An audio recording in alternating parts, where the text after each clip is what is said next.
ఓం జై శ్రీ మహాగం గణపతియే నమః. ఓం నమో జై Srimannarayana.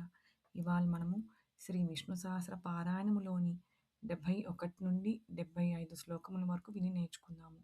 Today we will try to hear the slokas number 71 till 75 from Lord Sri Vishnu Sahasranamam and learn them. ब्रह्मण्यो ब्रह्मकृत् ब्रह्मा ब्रह्म ब्रह्मविवर्धनः ब्रह्मवित् ब्राह्मणो ब्रह्मी ब्रह्मज्ञो ब्राह्मणप्रियः महाक्रमो महाकर्मा महातेजा महो महाक्रतुर्महायज्वा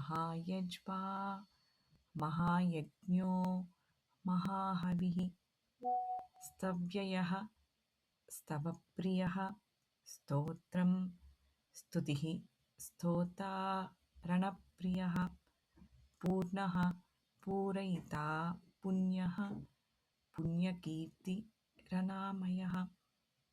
मनोजव स्थिब्धकरो वसुरेता वसुप्रदः वसुप्रदो वासुदेवो वसुर्वसुमना हविः सद्गतिः सत्कृतिः सत्ता सद्भूतिः सत्परायणः सूरसेनो यदुश्रेष्ठः सन्निवासः सुयामुनः.